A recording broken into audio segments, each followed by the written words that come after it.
Boa noite, queridos irmãos. A graça e a paz seja com todos. Deus seja louvado. Queridos, quero convidá-los a abrirem a Bíblia no livro de Esdras, capítulo 7. Esdras, capítulo 7.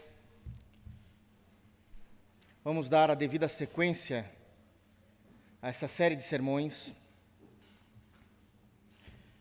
E o meu desejo é que o Senhor fale ao seu coração. Fale com a sua voz majestosa, poderosa, para que Ele possa transformar as nossas vidas.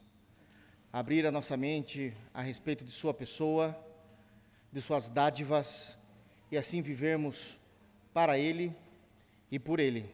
Amém? Amém mesmo, irmãos? Isso é muito sério.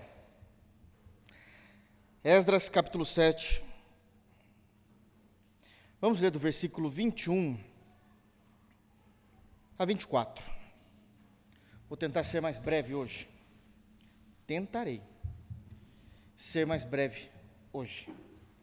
Mas é de suma importância essa perícope, ou seja, esse texto que nós iremos ler, que está diante de nós. É de muita importância.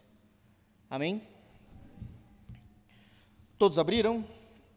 Por favor, depois de abrirem, mantenham a Bíblia aberta para que nós possamos acompanhar o devido texto. Haverá muitas informações e dentro das lições que nós vamos tirar do texto, quero também destacar pontos dentro dessas lições que são importantes para o nosso conhecimento, para a nossa perspectiva de vida cristã. Amém? Diz assim o texto bíblico, verso de número 21 do capítulo 7 de Esdras.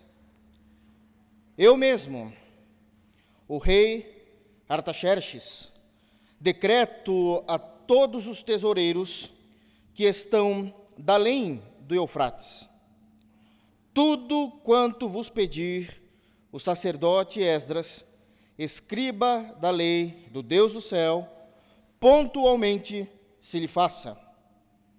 Até 100 talentos de prata, até 100 coros de trigo, até 100 batos de vinho, até 100 batos de azeite e sal à vontade.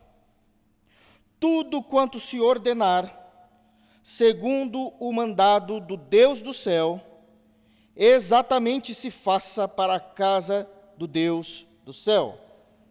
Pois para que haveria grande ira sobre o reino do rei e de seus filhos, também vos fazemos saber acerca de todos os sacerdotes e levitas, cantores, porteiros, de todos os que servem nesta casa de Deus, que não será lícito impor-lhes nem direitos, nem impostos, nem pedágios.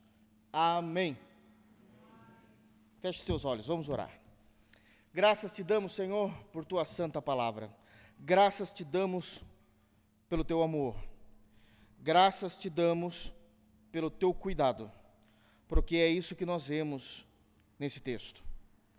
O Senhor sendo grandioso Deus, poderoso Deus, mas que ama os seus filhos, cuida de seus filhos, abençoa os seus filhos.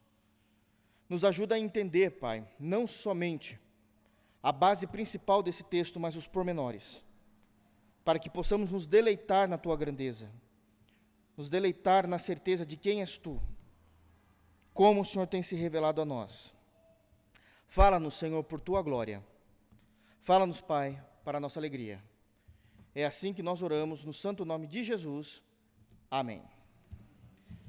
Queridos irmãos, apenas relembrando rapidamente, nós já estamos na segunda e última metade do livro de Esdras. Esdras tem 10 capítulos, nós estamos na metade do capítulo 7, um pouco para o final do capítulo 7, e por isso já estamos então na segunda e última parte do livro. Nós já tivemos, com a graça de Deus, a oportunidade de pregar do capítulo 1 ao capítulo 6, todo, onde o foco era a reconstrução do templo.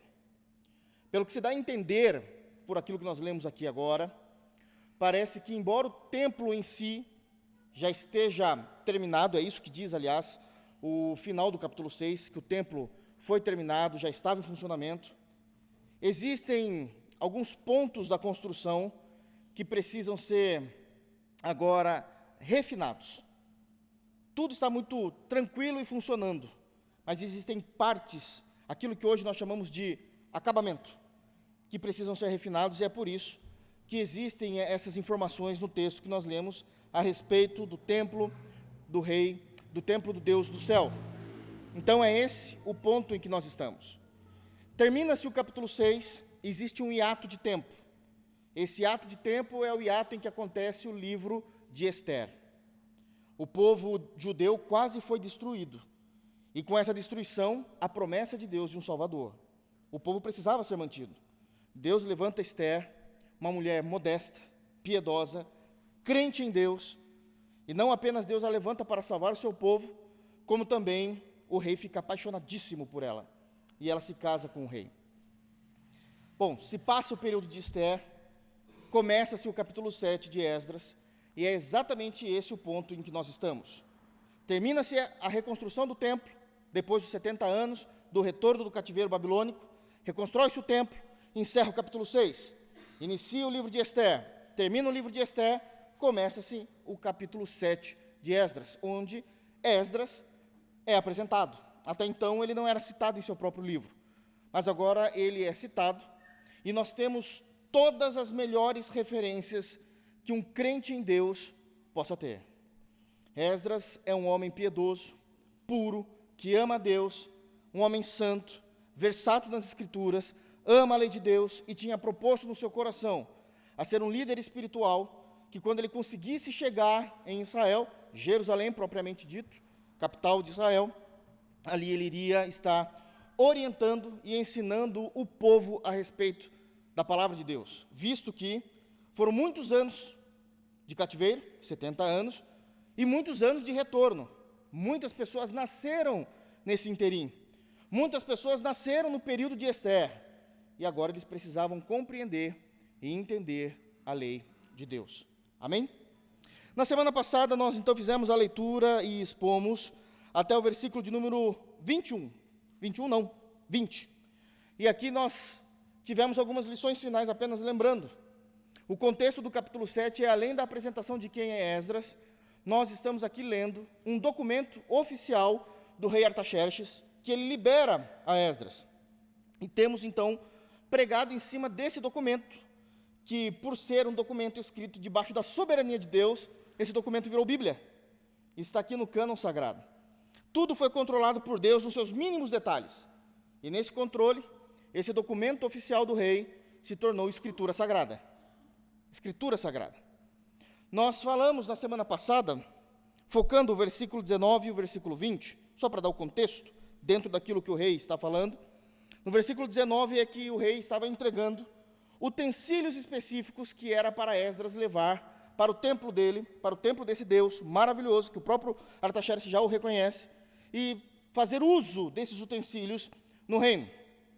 E aqui nós aprendemos o princípio, só vou citar, já falamos isso semana passada, o princípio da mordomia, onde nós cuidamos, aqui na terra, das coisas de Deus.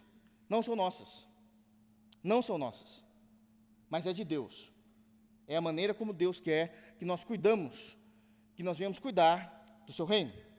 E no versículo 20, é dito também, nessa carta oficial, nesse registro oficial do rei, que havendo necessidades para se terminar esse acabamento do templo, ou havendo necessidades para que continue o exato funcionamento do templo, o rei iria estar se tornando o mantenedor. E nós então entendemos que Deus levanta mantenedores para a sua obra. Vocês se lembram disso? Amém? Pois bem, meus irmãos, essa carta continua. Nós estamos ainda dentro desse contexto, daquilo que o rei está escrevendo para Esdras, e daquilo que deveria ser entendido em todo o império. E quando eu me refiro a todo o império, principalmente naquela terra que o versículo 21 vai chamar da além do Eufrates. Tudo que deveria acontecer ali por causa de Israel, focando especificamente em Jerusalém. E era como deveria ser entendido todos os povos que estavam debaixo do império. Apenas lembrando, irmãos, não quero chover no molhado, mas sempre é bom lembrar. Império não é um país. Império é um tipo de governo. O governo que estava aqui, sediando tudo isso, era a Pérsia. Era a Pérsia. A Pérsia tem uma localização geográfica, o seu país. Mas a atuação desse imperador era sobre outros países, visto que ele era um império que tinha, belicamente, por meio de guerras, alcançado, destruído outras nações, e essas nações agora serviam a Pérsia. Israel, até então, servia a Babilônia, mas depois de 70 anos, Deus vai ter ali uma conversa seríssima, primeiramente com Ciro, rei da Pérsia, vai passar por Dario, e agora com Artaxerxes, e ele libera o retorno do povo de Deus para a sua terra, para não estarem mais debaixo desse império persa. Amém? Todavia, a Pérsia era muito grande, não apenas como geografia, mas também como império, dominando sobre todos os outros países. É só lembrar um pouquinho da nossa história. Portugal é um país, está longe daqui, irmãos, tem que atravessar o Atlântico inteiro. Mas, naquele período em que foi descoberto o nosso país, era eles que dominavam mesmo a distância. Então, o império alcançava até aqui. Entenderam? Isso é importante para a gente entender o que vai ser falado hoje também. Amém? Então, continuando a descrição desse texto, eu quero ler novamente com os irmãos o versículo 21.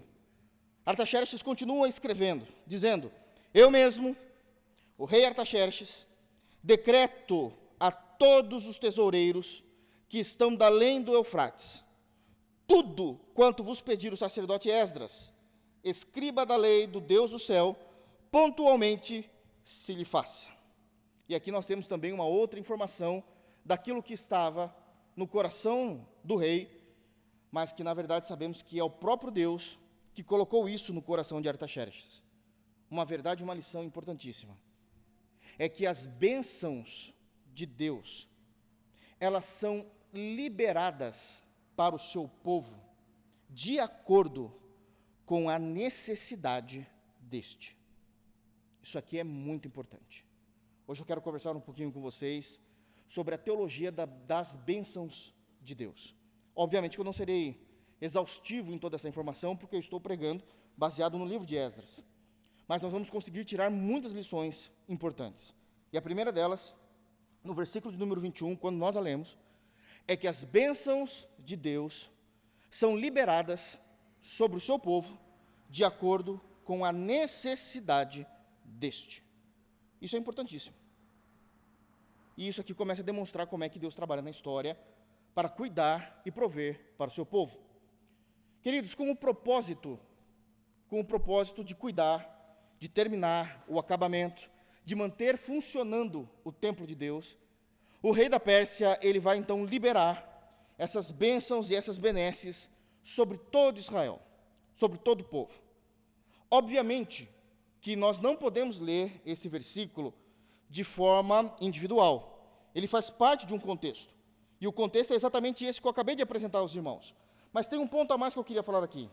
Não somente o contexto era esse, como o protagonista desse momento da história é Esdras.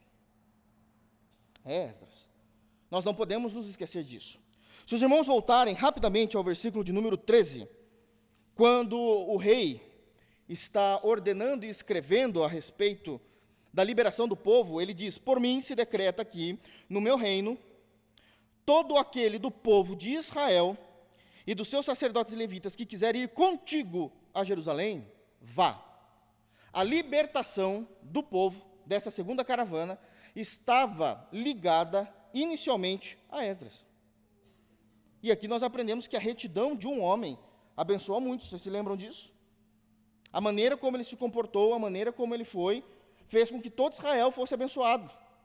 O rei não está dizendo: olha, todo Israel, por favor, saiam de minhas terras, podem voltar para sua casa. Não. Todos aqueles em Israel que quiserem ir contigo, se Esdras sair, o povo sai. Se Esdras ficar, o povo fica. Dependia de Esdras. Dependia de Esdras. Ele era o crivo. Então esse é o argumento inicial também do versículo de número 21. Quando o rei, ele libera e começa a liberar as bênçãos, a provisão, o cuidado de Deus sobre o povo de Israel, sobre o povo crente em Deus, isso passava primeiramente pela postura de quem foi Esdras. Nós não podemos ler isso daqui de forma sintática, ou seja, não podemos ler esse texto simplesmente isolando ele do contexto. O que o rei tem em mente ao escrever isso é o seguinte: eu sei quem é Esdras. Eu sei quem é Esdras. A retidão de Esdras é algo que me impressiona. Artaxerxes está dizendo isso. A retidão de Esdras é algo que me impressiona. O seu testemunho, a sua envergadura moral, o seu comportamento, a maneira como ele crê em Deus, isso fez com que eu tivesse, a respeito de Esdras, uma perspectiva positiva de sua pessoa. Mas não apenas isso. Todo o comportamento, toda a espiritualidade, toda a piedade de Esdras me fez também ter uma perspectiva positiva a respeito do Deus de Esdras. Porque nós devemos influenciar. Jesus nos chama de uma cidade iluminada sobre o monte. Não é uma opção revelar ou testemunhar, através da nossa vida, quem é Cristo Jesus. Isso é a nossa descrição como crentes. Nós somos embaixadores de um reino. Nós somos uma luz colocada para clarear o interior de uma casa que até então estava em trevas na escuridão. Ele diz isso no Sermão do Monte. Não se acende uma tocha e a coloca debaixo da cama, mas no alqueire ali, para que possa iluminar toda a casa. E Esdras sabia disso. Esdras entendia isso. Em outra oportunidade, Jesus vai falar o quê? Que nós somos a luz do mundo. Bom, se a gente é a luz do mundo, é porque Jesus está gritando aos pulmões que o mundo está em trevas. E a gente tem que iluminar isso aqui. E, por favor, não confundam as coisas. Nós, como luzeiros, não está dizendo que nós somos seres iluminados. Ser iluminados é o foco da luz está batendo na gente. Nós não somos iluminados. Nós somos luminosos. Somos nós que clareamos Cristo para as pessoas que não conseguem vê-lo. Isso muda tudo. A gente também é o sal da terra, que faz eles descobrirem o sabor de Cristo aonde eles não conseguiam imaginar que Cristo estava. Foi a postura de Esdras que trouxe as benesses sobre o povo de Israel. O rei ele consegue olhar para Esdras e saber que dentro de todas essas qualidades citadas a respeito de Esdras aqui, isso aqui é o mais lindo e importante. De todas as qualidades que eu acabei de citar de Esdras, o rei da Pérsia tinha certeza que Esdras não iria pedir as suas necessidades simplesmente porque estava liberado as bênçãos sobre o povo. O rei conseguia perceber que em Esdras havia uma coerência, uma honestidade. Tem que partir de Esdras. Em outras palavras, para ficar bem entendidinho aqui, se naquele tempo, se é que não, houvesse um irmãozinho, crente em Deus, chamado Zequinha, e fosse lá diante de Artaxerxes e falasse assim: olha aqui, eu também sou servo do Deus vivo, meu nome é Zequinha, e por favor, o senhor pode liberar tantos batos de vinho? Eu falo: não. Isso é com Esdras, não é com você. Porque o rei tinha confiança em Esdras. Ele sabia do testemunho de Esdras. Ele sabia da envergadura moral de Esdras. Nós precisamos ser reconhecidos diante da sociedade com essas mesmas virtudes. Com essas mesmas virtudes. Percebem a bênção de Deus? Isso é importante. Deixa eu trazer isso para a realidade da igreja do Novo Testamento. É interessante que quando o povo de Deus buscava ao Senhor, as bênçãos eram mais recorrentes, a provisão era mais recorrente. Quando o povo de Deus começava de alguma forma a se afastar do centro da vontade de Deus, vinha o juízo de Deus, inclusive no Novo Testamento. É só ler a carta de 1 de Coríntios, você vai ver como era terrível a relação de Deus para com aquele povo. Mas se você ler a carta de 1 Tessalonicenses, você vai ver a beleza que há no relacionamento de Deus com uma igreja santa e perfeita. Perfeita, vocês entendem, dentro daquilo que é possível como igreja de Jesus. Isso é notório. Mas eu quero destacar aqui alguns pontos que ainda pesam e muito no texto. Pesam e muito nesse versículo 21. Na metade do versículo é dito assim: tudo quanto vos pedir o sacerdote Esdras, está vendo? Tudo estava sobre ele. O crivo era ele. Ele estava sendo o exemplo. Ele tinha sido provado e aprovado aos olhos do rei. Mas o rei continua dizendo o seguinte: tudo quanto vos pedir o sacerdote Esdras, escriba da lei do Deus do céu. Escriba da lei do Deus do céu. Os irmãos possivelmente já percebem que desde os textos anteriores, no caso da semana passada, quando nós pregamos aqui, ainda no capítulo 7, que existe uma intensidade, uma necessidade do texto bíblico ficar enfatizando o tempo todo quem é Esdras. O tempo todo tem uma qualidade para Esdras. Em nenhum momento nós vamos ver o texto dizendo, porque Esdras, e continua o assunto. Não. Esdras, vírgula, a qualidade do que ele representa aos olhos do rei e de quem ele é diante de Deus, vírgula, agora continua o assunto. E aqui nós temos um destaque de peso nesse texto, que nós precisamos aprender. Que para Deus e para os homens de fora, que para Deus e para os irmãos da fé, é impossível haver uma separação entre quem nós somos e aquilo que nós refletimos continuamente. É impossível. Não existe isso. Todas as vezes que alguém olhar para nós, todas as vezes que alguém olhar para você, não vai ser somente o seu nome que vai vir à mente dessa pessoa. Vai vir o seu nome e aquilo que você reflete para essa pessoa. O tempo todo. A Bíblia nos traz essa verdade, e eu precisava destacar isso. Esdras, o sacerdote do Deus do céu. O tempo todo. Porque não tem como fazer uma divisão. Apenas o nome nos identifica como ser, mas a qualidade nos identifica como pessoa.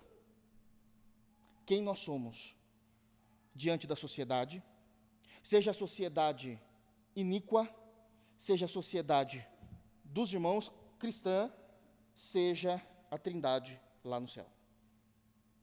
Lá no céu. O tempo todo será visto o nosso nome seguido de uma qualidade. Não dá para separar isso. E aqui a gente precisa refletir sobre isso. Se o tempo todo o que nós refletimos é algo mal, meu querido, minha querida, não tem o que se fazer. Você já é visto como alguém mau. Você já é visto. A diferença é que as pessoas te suportam. Suportar não é gostar. Suportar não é gostar. E isso é seríssimo. Pessoas arrogantes, metidas, mentirosas, intrometidas, que faltam com a verdade, ladras, assassinos. Isso é sério. Falsos. Mas se aquilo que a gente reflete o tempo todo é bom, nós somos bem vistos diante da sociedade, dos crentes, dos ímpios e da trindade. Se nós somos honestos, somos amigos, somos verdadeiros, somos pessoas de caráter, de moral, bom pai, bom marido, boa esposa, boa mãe. sempre isso irá nos acompanhar. Sempre irá nos acompanhar. Mas se aquilo que nós refletimos não é nem mal e nem bom, mas aquilo que refletimos vem do trono de Deus, nós seremos vistos como cristãos, como crentes. E eu estou tentando forçar mesmo, porque nem sempre a bondade reflete Deus.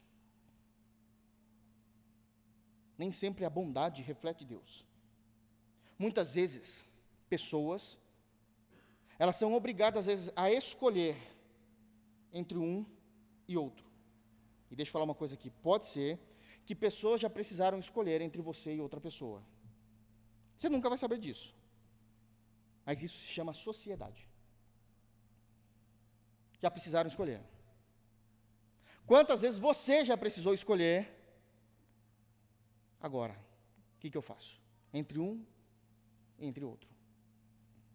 Muitas vezes precisamos escolher entre o menos pior com aquele que é pior.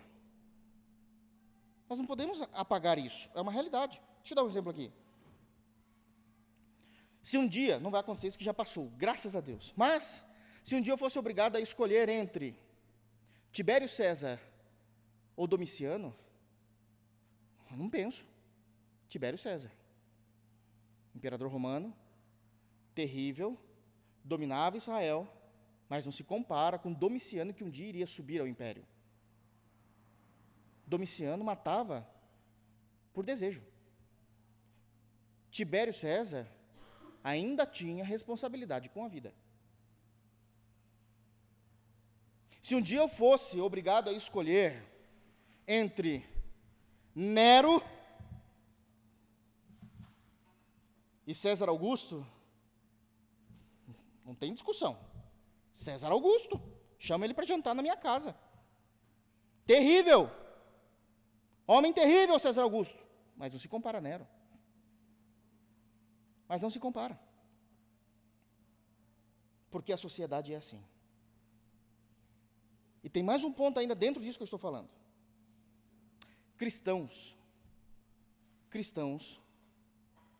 por natureza divina, pela regeneração causada no coração de indivíduos, por meio do sangue perfeito de Cristo, tendem a ser pessoas que se arrependem de seus erros constantemente. E isso é a maravilha do Evangelho. Graças a Deus. Mas deixa eu te contar uma coisa. Deus conhece o teu coração. Homens, não. E você precisa ter maturidade para entender que, se por muito tempo você refletiu algo ruim ou mal, mas Jesus te converteu naquele erro específico, fez de você uma nova pessoa, e você tem uma nova perspectiva a respeito da vida por causa do Evangelho. Jesus sabe, os irmãos e a sociedade lá fora, não. Leva tempo até você ser reconhecido como uma nova pessoa. Leva tempo. Por isso, quanto antes nós mudarmos, mais seremos reconhecidos pelos de fora. E quando os de fora nos reconhecem, isso é para a glória de Deus. A gente não lida como, não estou nem aí, o que importa é meu coração. Não, está aí sim, é um testemunho. A gente é sal e luz. Está aí sim, é responsabilidade. E devemos ser reconhecidos pelos de dentro. Porque se os de dentro nos reconhecer, a vida em comunidade se torna mais fácil. Se torna mais fácil. Isso é muito sério. É que a gente às vezes passa do texto sem perceber esses detalhes. Um outro ponto de destaque que eu quero dizer ainda, dentro de que Deus libera suas bênçãos de acordo com as nossas necessidades, está exatamente na parte final do verso 21. Só para dar o devido contexto: tudo quanto vos pedir o sacerdote Esdras, escriba da lei do Deus do céu, pontualmente se lhe faça.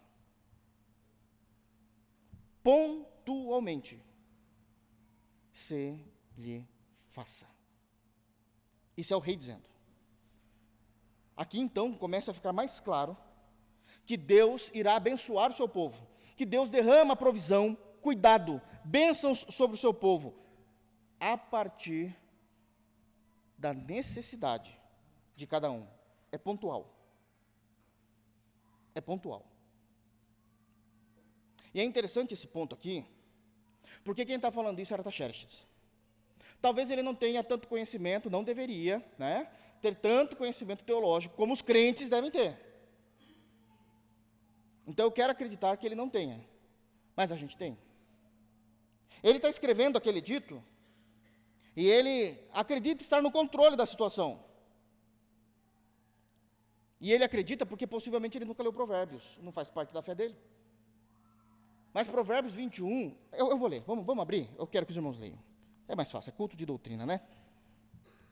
Mas Provérbios 21, verso 1, diz que o coração dos reis está na mão de Deus. Provérbios 21 diz que o coração dos reis está nas mãos de Deus. É algo importantíssimo isso. Olha o que é dito no versículo de número 1 de Provérbios 21, Salomão dizendo: como ribeiros de águas, assim é o coração do rei na mão do Senhor. Este, segundo o seu querer, o inclina. O que é que Salomão está dizendo aqui, usando figura de linguagem? Que os rios, e vamos pensar aqui naqueles rios, são todos, mas só para você ter uma ideia, aqueles rios caudalosos, fortes. Eu me lembro, estava na 3ª série, do ensino fundamental, eu aprendi o seguinte, e isso não mudou, acredite. Geografia é difícil de mudar. Algumas coisas alteram, nem todas. Mas que o Nilo, irmãos, pelo amor de Deus, o rio do Egito, Nilo. Amém. Nilo é o maior rio em extensão. Mas o Amazonas, do nosso país, é o maior em quantidade de águas. Irmãos, aprendi isso na 3ª série. Cabecinha é boa. Era exatamente desse porte que o texto está dizendo, e não somente isso, mas também até dos veios menores. Mas a figura de linguagem que Salomão está utilizando é o seguinte, que conforme os rios caudalosos vêm imponentes e pomposos, fazendo todos o seu turno, seus caminhos, seus contornos, de uma forma pesada, porque a água é pesada, nada pode parar a água. E eles vêm tudo com o peito estufado, fazendo o seu caminho. E obviamente que nessa figura de linguagem, Salomão defende que o rio não tenha consciência, que embora ele venha todo pomposo, cheio de glória, fazendo os seus contornos, rasgando a terra, mal ele sabe que foi Deus que desenhou a sua trilha. Assim são os reis, homens poderosos, homens de autoridade e homens que estão em eminência. Eles pensam que estão fazendo alguma coisa, mas o coração deles está na mão de Deus, a ponto de Deus inclinar o coração deles para que eles cumpram a vontade do que Deus quer fazer. Está no texto. E Deus inclinou o coração de Artaxerxes e ele está escrevendo. Olha, tudo o que Esdras pedir, pontualmente se faça. E aqui nós vemos então Deus. Deus o tempo todo controlando a história. Porque o coração do rei está na mão do Senhor e este o inclina a fazer a sua vontade. Este o inclina a fazer a sua vontade. E a vontade imediata de Deus, nesse contexto de Esdras, é que o rei liberasse, conforme a necessidade, pontualmente, tudo aquilo que Esdras, em sua envergadura, honestidade e espiritualidade, pedisse ao rei. E assim se fez. E assim se fez. Mas existe aqui um ponto importante nisso, do que o rei está dizendo. O contexto nós já sabemos, sabemos do caráter de Esdras, e sabemos que Deus está no controle do coração do rei. E aqui existe uma verdade, que Deus não libera todas as suas benesses de uma única vez. Irmãos, isso é doutrina. Deixa eu explicar isso melhor para vocês. Deixa eu sair um pouquinho do falar clássico de um sermão, e deixa eu tratar agora diretamente com vocês, como diria no português claro. Vocês não precisam de tudo no mesmo momento. Vocês, eu, não precisamos de tudo que achamos que precisamos. É isso que Deus está dizendo quando Ele está liberando as suas bênçãos à medida de nossas necessidades. Nós não precisamos ter tudo o que queremos ter no momento em que queremos ter. Nós não precisamos. É pontualmente. É pontualmente. E quando nós entendemos o que o texto do versículo 21 está dizendo, lá vai eu novamente, quero destacar aqui alguns pontos importantes desse final do versículo de número 21 do capítulo 7. E a primeira reflexão que precisamos fazer para nossas vidas, quando entendemos essa verdade doutrinária, de que Deus libera as suas bênçãos de acordo com as nossas necessidades, prestem atenção, Deus está falando, por sua palavra. Um primeiro destaque que precisamos entender e refletir em nossas vidas aqui é que a maneira como nós lidamos com esta verdade, de que nós não precisamos de tudo aquilo que nós achamos que precisamos, de que nós não precisamos de tudo aquilo que queremos para o nosso momento, a maneira como lidamos com essa verdade reflete diretamente a confiança que nós temos em Deus. Porque eu me abro diante de Deus, dizendo: Senhor, eu estou ansioso com isso, eu estou ansioso com aquilo, eu estou desejando, talvez mais do que eu deveria desejar, isso está ocupando um tempo no meu coração, que não deveria ocupar, isso está ocupando um tempo do meu dia, que isso não deveria ocupar, isso está, de alguma forma, desacelerando a minha vida espiritual com o Senhor, porque isso virou o foco, o objetivo da minha vida.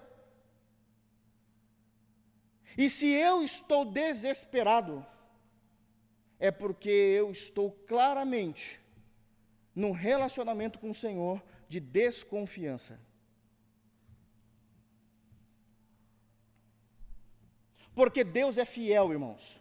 Deus não liberou todas as bênçãos que o seu povo precisou de uma única maneira. Deus liberou conforme a necessidade que Esdras apresentava aos tesoureiros. Então essa é a primeira reflexão que nós temos nessa parte final. A maneira como nós lidamos com isso, com essas ansiedades que tomam conta do nosso coração, do nosso dia, da nossa mente, mostra claramente a desconfiança que nós temos de que Deus não irá suprir, que Deus não irá cuidar, e se eu não fizer, se eu não der um jeito, as coisas não acontecem. Isso é um falso cristianismo. Perguntem um dia, hoje você não consegue, mas você pode ler, mas perguntar ainda não. Mas guardem isso no coração, um dia nós estaremos juntos.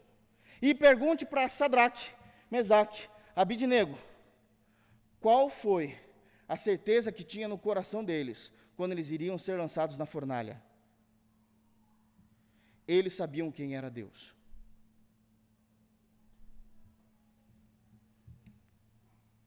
Isso é sério. A nossa fé precisa ser aprimorada. Não é apenas o nosso conhecimento, a nossa fé. A nossa vida com Deus precisa ser aprimorada. Mas também temos uma segunda reflexão, ainda dentro desse ponto, de pontualmente se lhe faça. Em cada ponto pedido, em cada momento necessário, se lhe faça, porque Deus é fiel.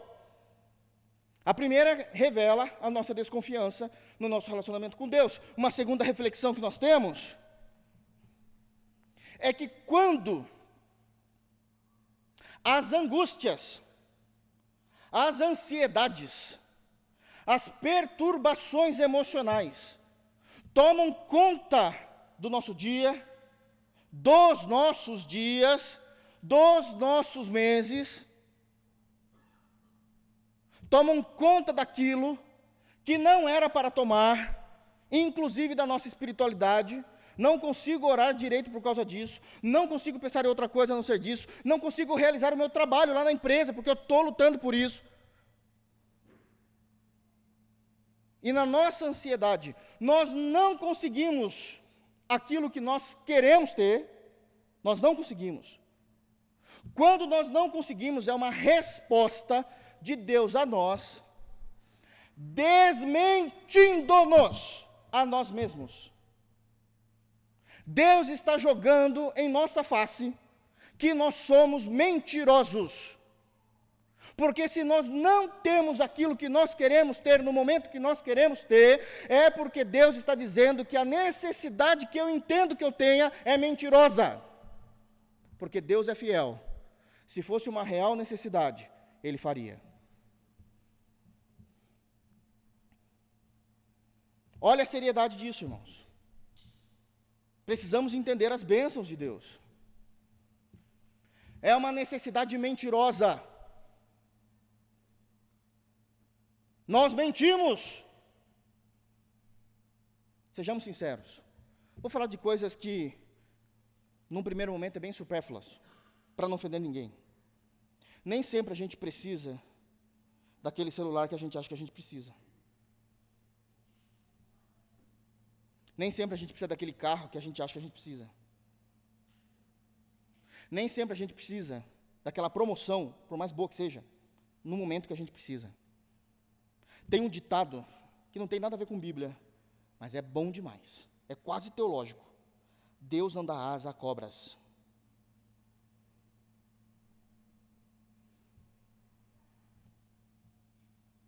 Usando dessa figura de linguagem com todo o respeito do mundo, se Deus te vê como uma serpente, Ele não vai te abençoar.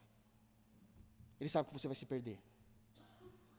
Ele sabe que ainda há uma síndrome de Lúcifer correndo em nossas veias. E isso não deveria existir. Terceira reflexão. A primeira, mostra o nosso relacionamento duvidoso para com Deus. A segunda, Deus nos mostra que nós somos mentirosos, falando que precisamos de algo que nós não precisamos.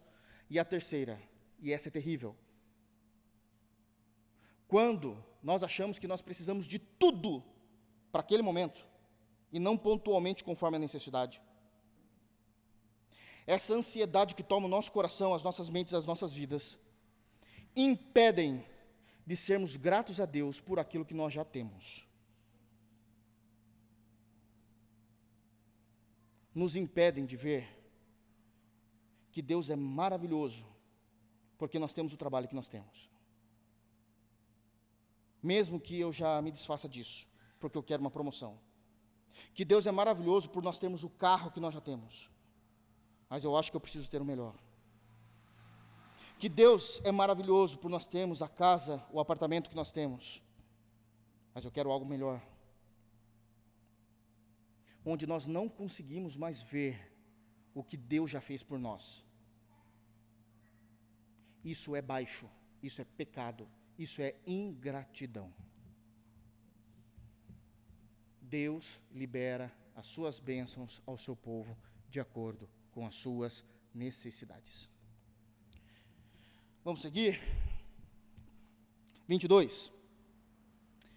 Bom, o rei continua escrevendo, e ele diz, então, pontualmente, se lhe faça. E aí ele vai explicar o que deve fazer.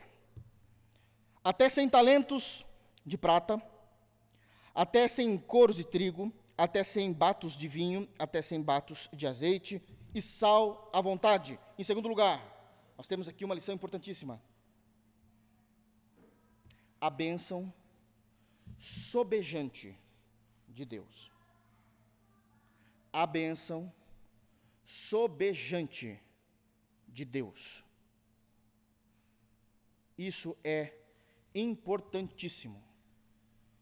Isso é importantíssimo. Deixa eu explicar para os irmãos. Deus, Ele libera as suas bênçãos conforme as nossas necessidades, mas as suas bênçãos são sobejantes. Ele enche as nossas mãos de bens, diz os salmistas no Salmo 104. Enche as nossas mãos de bens e nós a tomamos. Eu quero dar aqui alguns rápidos exemplos das bênçãos de Deus que sobejam. Vocês se lembram de nosso Senhor Jesus na multiplicação dos pães? Na narrativa do Evangelho segundo João, no capítulo 6, ele alimentou 25.000 pessoas, e ao final, quando todos estavam satisfeitos, diz o texto, satisfeitos, onde todos não aguentavam comer mais, pronto, esse é o português, sobejou-se 12 cestos de pães. 12 cestos de pães. A bênção de Deus é sobejante, é uma característica da sua bênção. Imagina se Deus dá uma bênção sobejante àqueles que, voltando para o tópico anterior, ainda é serpente. Não sabe fazer, não sabe trabalhar com isso não. Não tem estrutura para isso não.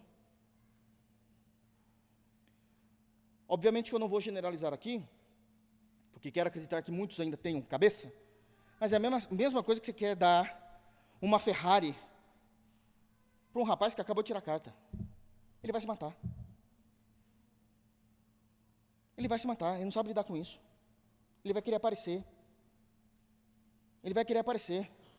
Na psicologia, Freud fala que a Ferrari, para um rapaz de 18 anos, não vai usar esse exemplo, mas é exatamente o que ele fala. É como se fosse o falo do homem. Ele precisa provar o que ele tem entre as pernas. É isso também no português, claro. Ele não sabe ter aquilo entre as pernas e fala, eu sou o que sou. Não precisa provar para ninguém. Não, ele quer provar. Isso é sério. Isso é sério. Isso é importantíssimo. Não sabe lidar. Sobrou-se 12 cestos cheios. O que se falar da viúva de 2 Reis, capítulo 4, que ela vai até o profeta Eliseu e diz, eu vou morrer de fome. O profeta fala, vai não. Vai não, Deus está me falando algo aqui. E o que é que o Senhor está falando? Deus está falando que não vai faltar azeite na tua casa. Só que agora você tem que correr atrás. Porque vai ser tanto azeite, que você não tem vasilhas o suficientes para guardar o que Deus vai te dar. Bom, então o que é que eu faço? Você precisa agora, o profeta diz isso, sair por toda a vizinhança e emprestar todas as vasilhas grandes deles. E muitas, é o que o texto diz. Grandes e muitas. E volta correndo, não espera eles trazerem não. Volta correndo para a tua casa. E simplesmente vire aquele pouco de azeite que você tem nas vasilhas que já tem na sua casa. E ela começa a virar e o azeite não para de cair. E os vizinhos vão se empoleirar na porta dessa mulher, entregando as vasilhas. E todas as vasilhas eram cheias. Até o momento em que o filho dessa viúva diz, mãe, não tem mais vasilhas. Acabou a vasilha da cidade. É que a gente não pensa nisso. A gente só acha que é umas 12, 13, 14 vasilhas. Foi de toda a vizinhança. Não se tem mais. E aí Deus parou de derramar azeite, porque é sobejante. Porque é sobejante. A respeito das bênçãos de Deus, veja a tratativa. Tem um texto que eu gosto muito. Abram, por favor, em Oséias. É Deus testemunhando a respeito dele mesmo. Oséias, capítulo 13. E Deus vai falar da sua bênção para o povo de Israel, quando estava no deserto, na ocasião em que eles tinham saído do Egito. E naquele período que eles ficaram 40 anos no deserto, até chegar em Canaã. E Deus vai testemunhar, Deus dando testemunho a respeito dele mesmo. No capítulo 13, versículo de número 5, Deus diz, falando ao povo, eu te conheci no deserto, em terra muito seca, quando tinham pasto. Irmãos, olha isso, isso é um milagre. Não existe pasto no deserto. Deus criou pastos no deserto, porque o povo saiu com suas ovelhas, com seus gados, com seus bodes. Vocês se lembram disso? Está lá em Êxodo, eles saíram com tudo. Deixa eu falar, esses animais não comem areia. Deus fez um milagre. É que a gente para, de alguma forma, de crer nisso. Mas Deus criou pastos no deserto, para os animais comerem. Mas esse pasto aqui não se refere apenas ao literal. Sim, houve pastos literais, mas também isso abrange o cuidado total de Deus. É uma maneira de Deus falar que ele teve um cuidado. Então, quando tinha um pasto, eles se fartaram. Eles quem? O povo todo. Deus proveu e sobejou no deserto tudo para eles. Tudo para eles. Eles se fartaram. Agora preste atenção.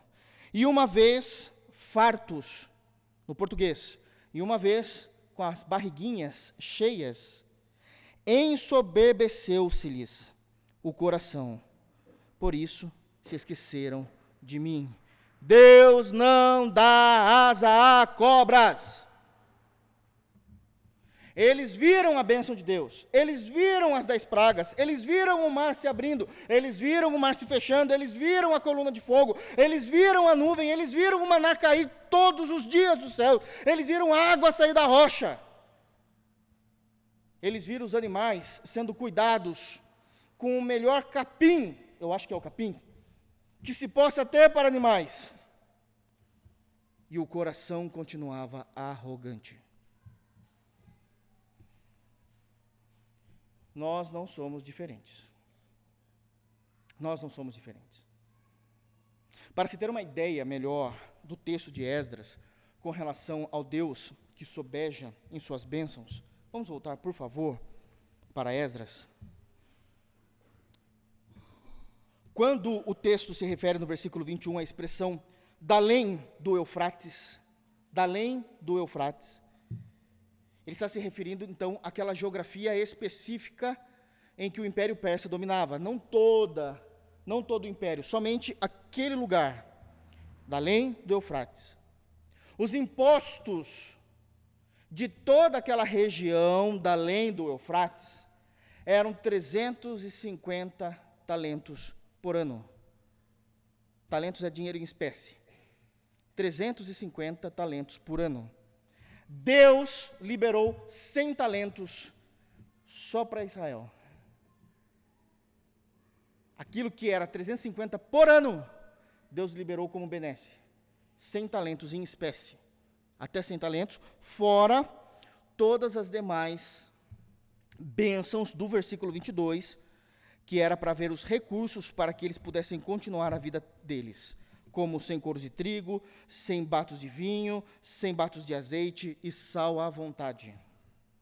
Deixa eu falar uma coisa, eles consumiam muito mais sal do que nós, porque o sal, uma explicação bem tosca aqui, era a geladeira deles. Ok, irmãos? Eles não tinham geladeira, se conservavam no sal as coisas. Então você imagina, eles sendo providos, porque a bênção de Deus é sobejante. A bênção de Deus é sobejante. Verso 23. Ele continua. Tudo quanto se ordenar, segundo o mandado do Deus do céu, exatamente se faça para a casa do Deus do céu.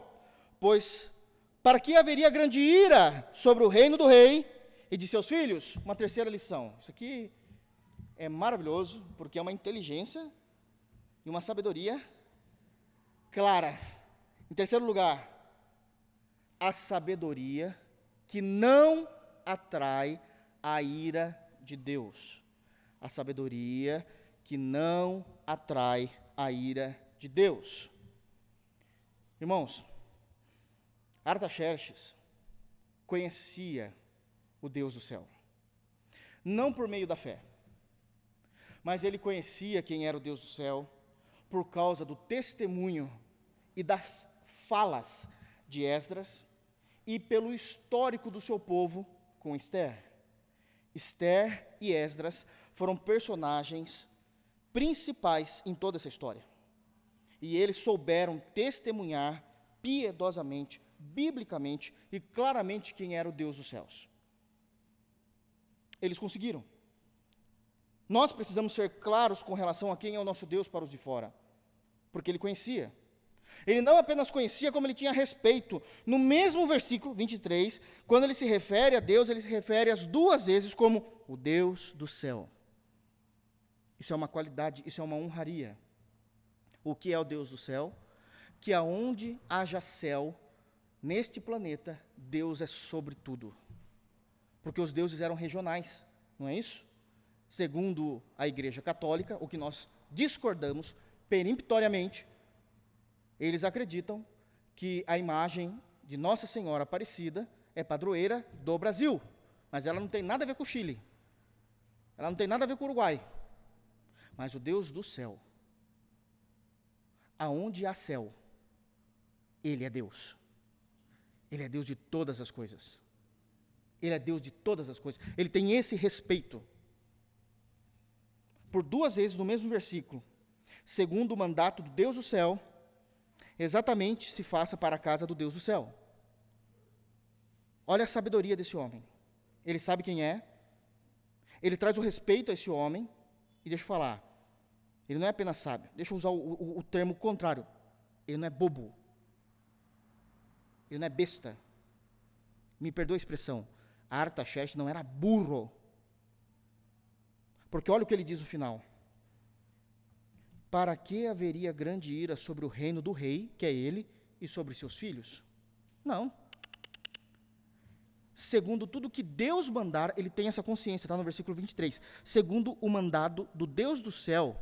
Irmãos, a gente precisa ler os versos bíblicos honrando cada palavra do verso. O brasileiro não tem essa perspectiva de leitura. A gente gosta de deixar tudo dinâmico. O que o texto está dizendo é isso. E a gente perde os detalhes. O rei, no seu ofício, está dizendo: faça-se exatamente. É exatamente, minuciosamente, com todos os detalhes, aquilo que Deus pedir, faça isso com todos os detalhes. E alguém poderia dizer, por quê?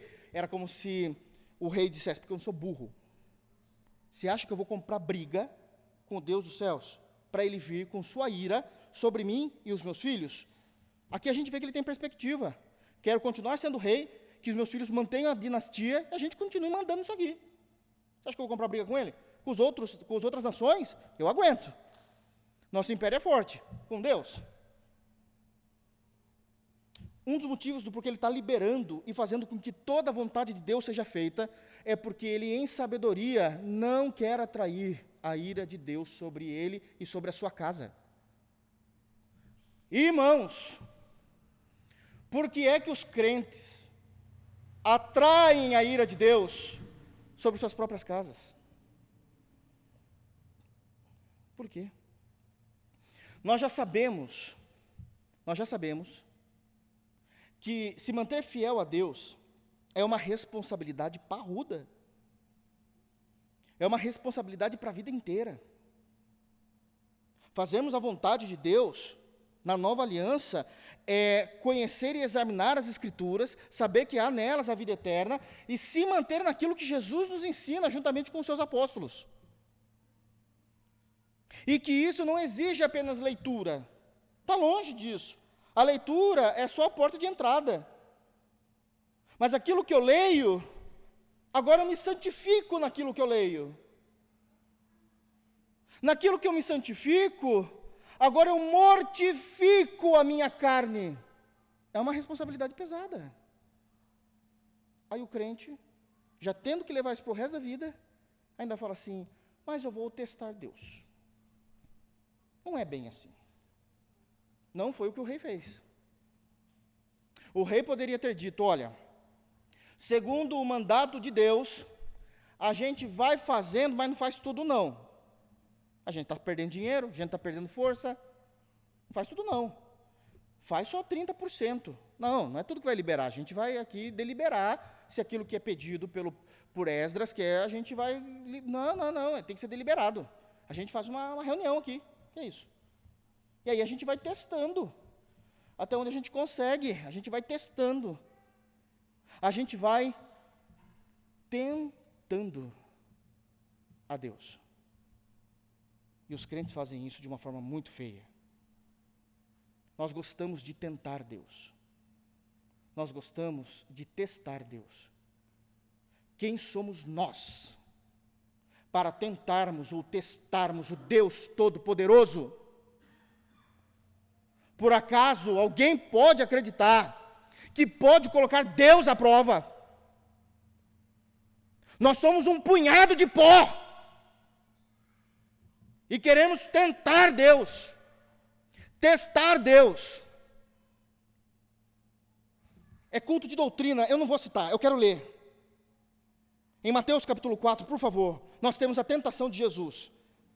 Essa narrativa é contada em Marcos e em Lucas, mas em Mateus, a segunda tentação sofrida por Jesus é que o diabo vai transportar Jesus ao pináculo do templo e ele vai falar para Jesus pular daquela altura, porque existe uma promessa de Deus, de que o Senhor Deus, Pai, daria ordens aos seus anjos, para não deixar que um servo fiel caísse.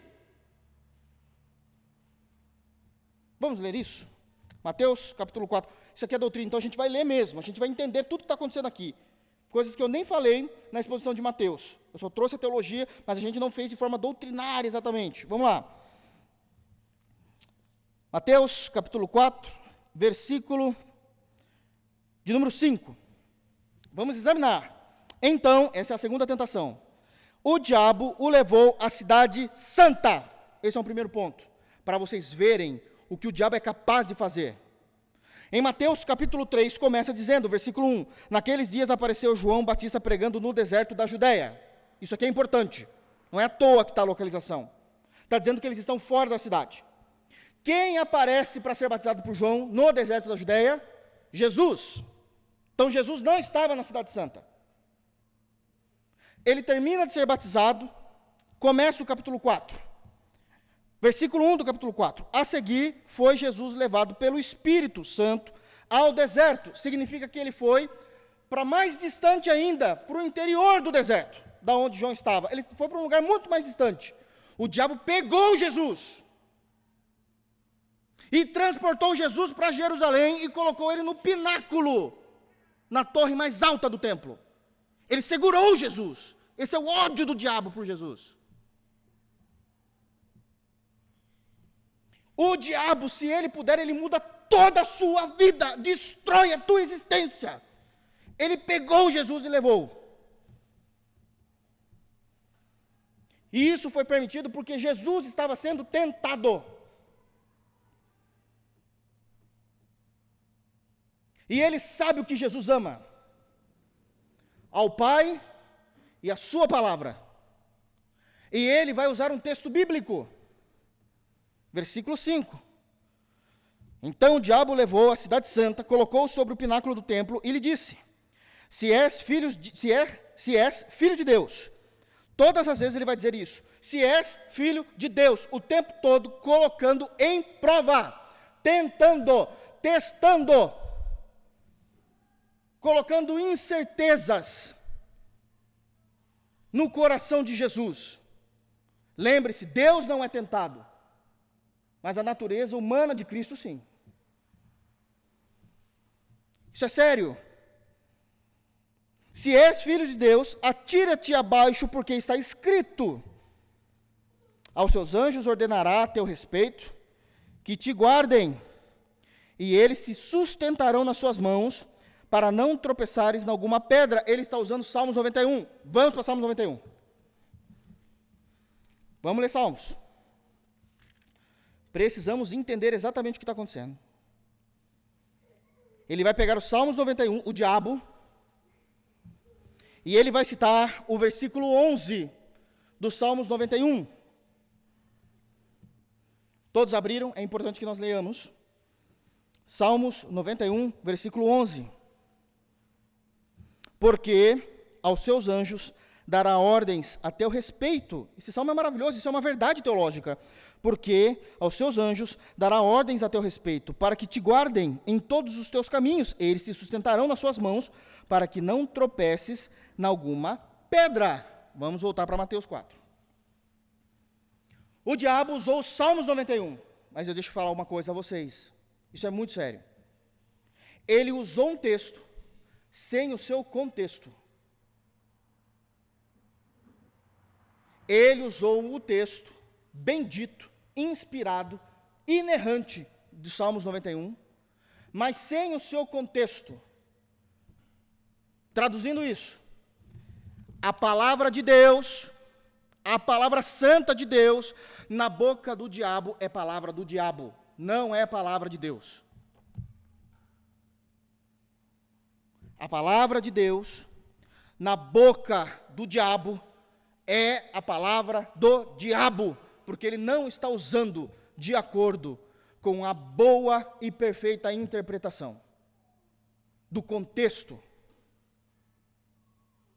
Jesus, ao ouvir isso, ele responde, versículo 7 de Mateus 4, respondeu-lhe Jesus, também está escrito, não tentarás o Senhor teu Deus. Essa resposta, Jesus está xingando o diabo de mentiroso e herege. Por quê, pastor? Porque as promessas de Deus, por exemplo, a do Salmos 91, verso 11, as promessas de Deus são para serem cridas e não testadas. Nós não testamos Deus, nós não tentamos Deus, nós cremos em Deus. Deus não permite ser tentado, testado. Abrindo parênteses aqui, antes que alguém possa dizer, inclusive na internet, mas Malaquias 3,10 fala do dízimo e fala, agora você pode provar de mim. Esse provar não é colocar Deus em teste, é ver como Ele honra a sua palavra. Isso é crer, não é colocar Deus em teste. Essa resposta de Jesus, não tentarás o Senhor teu Deus, está em Deuteronômio 6, vamos para Deuteronômio 6, vamos ver o que o texto diz lá. Deuteronômio, capítulo 6, versículo de número 16, apenas esse versículo. Deuteronômio 6, 16. Os irmãos vão perceber que o início do capítulo 6 tem um título aí colocado, possivelmente pela Sociedade Bíblica, se a sua Bíblia for de lá, e está correto aqui esse subtítulo, onde diz que o fim da lei é a obediência. Nós obedecemos, nós não testamos. E aí no versículo 16 do capítulo 6, é o texto que Jesus usa. Não tentarás o Senhor teu Deus, como tentastes em Massá. A promessa de Deus precisa ser interpretada através da lei de Deus. E não pegar a promessa e sair falando como caixinha de promessa. Jesus acusou o diabo de mentiroso e herege, porque também está escrito, essa promessa deve ser entendida a partir do que a lei nos ensina a como interpretar. A promessa de Deus não pode ser testada e tentada, ela tem que ser crida. E ele usa o texto do versículo 16, e ainda diz o contexto disso, como tentastes em Massá. Vamos ver o que aconteceu lá? Êxodo 17, não é doutrina? A gente tem que entender. Êxodo 17. A gente vai terminar, irmãos, tenham paciência. É muito importante isso, eu não posso quebrar isso.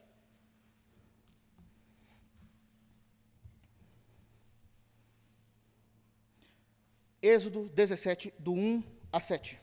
Eu vou ler, simplesmente não vou ficar expondo. Eles estavam no deserto, é Êxodo, obviamente, estão naquela caminhada, e no momento dessa caminhada dos 40 anos, é dito o seguinte, capítulo 17, verso 1. Tendo partido toda a congregação dos filhos de Israel do deserto de Sim, fazendo suas paradas, segundo o mandamento do Senhor, acamparam-se em Refidim. E não havia ali água para o povo beber. Prestem atenção, não havia água ali para o povo beber. Contendeu, pois, o povo com Moisés e disse, dá-nos água para beber. Moisés, ele foi um homem muito fofinho. Eu não estou brincando, é sério, muito fofinho. A Bíblia diz que nunca houve homem tão manso como Moisés na terra. Então, ele escreve de uma forma que a gente não entende, que está muito fofo. Porque a gente gosta de ver a agressão nas palavras, o brasileiro gosta disso. Mas o Moisés é crente, ele não usa essas palavras. Ele não usa, ele é santo. Mas ele explica o que está acontecendo quando a gente lê: contendeu, pois, o povo com Moisés. Contender é brigou. Estavam brigando. É que a gente não percebe, que a gente quer ver o pau comer. A gente quer ver o Moisés xingando eles, raça de... Moisés não era João Batista. Contendeu, pois, o povo com Moisés e disse... Eles não disseram bonitinho assim, tá, irmãos? Porque era uma briga. Dá-nos água para beber. Eles estão falando: vocês querem que a gente morra? Você não faz nada? Não é você que fala lá com Deus? Vai lá na porta da tenda da congregação, faz alguma coisa. 2 milhões de pessoas na orelha de Moisés. Não importa o quanto Moisés se santificava, o importa é que eu não tenho que beber e a gente vai ter que colocar a culpa em alguém. Quem é o culpado? Moisés. Moisés. Respondeu-lhe Moisés, olha como ele é calmo, né? Por que contendeis comigo? Por que tentais ao Senhor? Por que ele está dizendo isso? Porque esse mesmo povo viu tudo que eu já falei.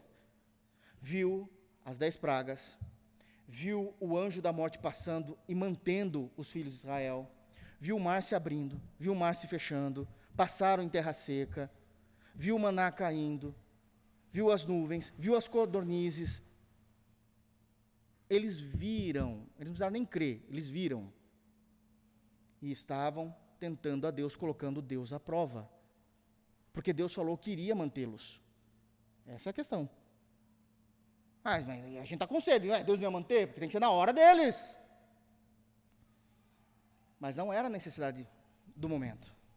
Deus não ia matá-los de sede.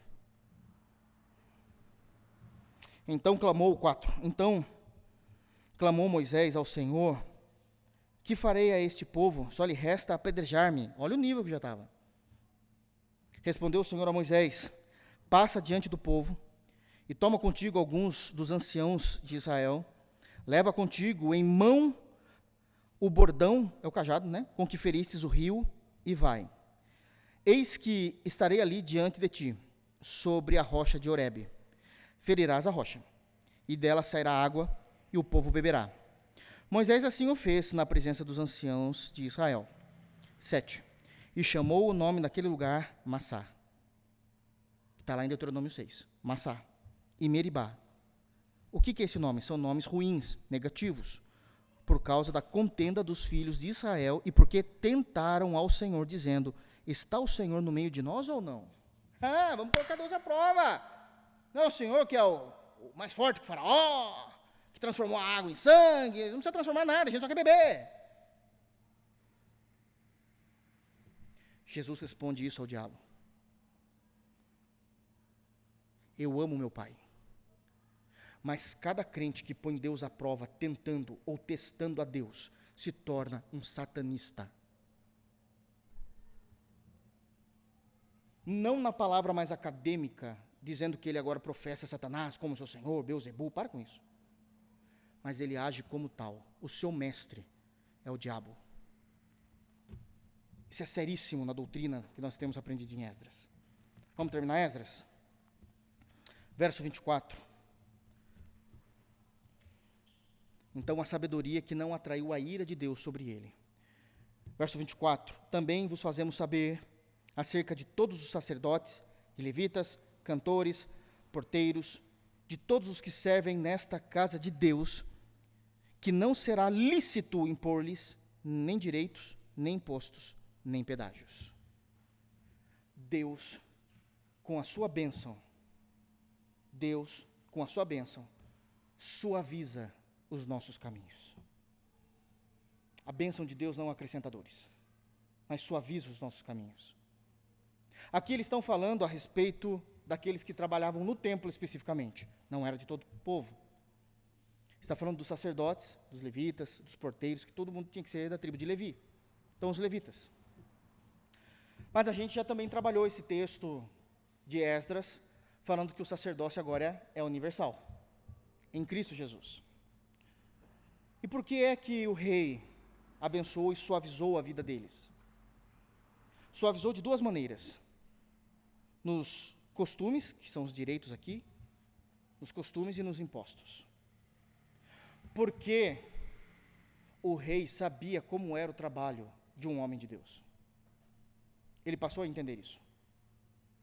E ele não queria que o homem de Deus, que trabalhava no templo, entre aspas, perdesse tempo, fecha aspas, né? Abre aspas, fecha aspas, correndo atrás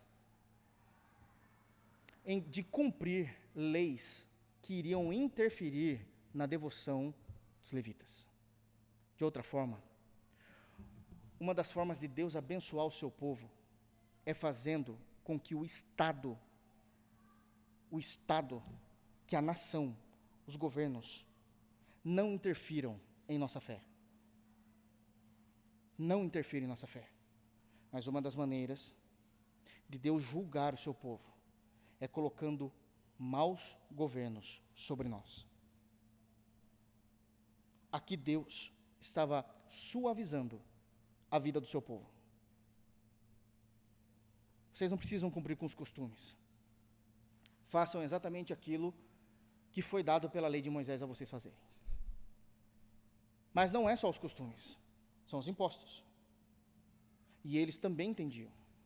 O rei sabia que o trabalho de um homem de Deus era intenso. E por isso, ele teria que se matar para ter um segundo trabalho que não fosse no templo. Porque se for uma questão, irmãos, a gente não está falando de seguir a lei de Moisés aqui. Estamos falando se o império pedisse alguma coisa. Eles iriam ter que se matar para conseguir, vamos falar que fosse mensal, para conseguir no mês o dinheiro do imposto da sua família. E isso iria atrapalhar o tempo que ele tem para servir a Deus. Deus suavizou. Entendam que o foco aqui não é o dinheiro, mas o esforço que eles teriam que fazer para conseguir esse dinheiro, visto que eles trabalhavam full time no templo. E isso faria com que eles não tivessem a vida que eles precisavam ter com Deus. Abri parênteses e eu encerro. Quantos de nós, em nossos modelos e formatos de trabalho, temos privilégios que muitos brasileiros não têm? Temos modelos e formatos de trabalho que muitos brasileiros não têm. E a gente, muitas vezes, não usa desses privilégios para gastarmos tempos com Deus, para termos vida com Deus. O tempo que nós temos de privilégio, por não trabalharmos em trabalhos que são difíceis. Sabe como é difícil o trabalho de uma enfermeira, trabalhando em turnos? De pessoas que trabalham para o Estado, principalmente, como é difícil. Você sabe o privilégio que uma pessoa tem de trabalhar home office? O privilégio que muitas pessoas têm, pela graça de Deus, de nem precisar trabalhar. Tem marido que fala assim, minha esposa não precisa trabalhar. Eu banco. Que bem, isso é uma dádiva. E se perde essa bênção em ociosidade.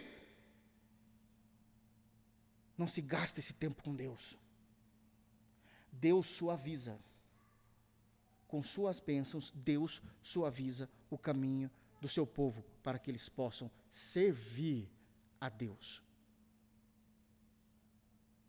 Um dia estaremos diante do Senhor. E o que é que a gente fez com os privilégios que Deus deu a nós? Que Deus nos abençoe. Em Cristo Jesus. Vamos ficar de pé, vamos orar ao Senhor. Senhor, nosso Pai, nosso Deus, no bendito e santo nome do Senhor Jesus Cristo, Teu Filho amado, nosso Senhor e Salvador, obrigado por Tua santa palavra. Senhor, dá-nos a compreensão, a sensibilidade espiritual de entender o privilégio que é poder estar dentro do Teu povo, do Teu pacto, onde nós podemos ouvir as Sagradas Escrituras. O privilégio de ter recebido gratuitamente por Seu Espírito o dom da fé, para ouvirmos a leitura da Escritura e a exposição da Escritura e crermos que ela é a Sua palavra, infalível, inerrante e inspirada. Louvado seja o Teu nome, porque o Senhor é Deus sobre tudo e sobre todos, e não há ninguém como o Senhor. Obrigado por tudo. Obrigado por tua longanimidade, paciência e misericórdia conosco. Senhor, dá-nos a graça, todos os dias, por sua bondade e fidelidade com a sua aliança, por causa de Cristo, trabalhe em nossos corações, fazendo-nos crescer no arrependimento e na fé, para que nós possamos ser santificados e sermos parecidos com Jesus. Obrigado, nos leva em paz para nossa casa, nos guarda, nos livra do mal, nos livra das tentações e do inimigo da nossa alma. Nós te louvamos e te bendizemos com gratidão em nome do Senhor Jesus. Que a graça de nosso Senhor Jesus Cristo, o amor de Deus Pai, a comunhão do Espírito Santo esteja sobre todos nós, hoje e para sempre. Amém.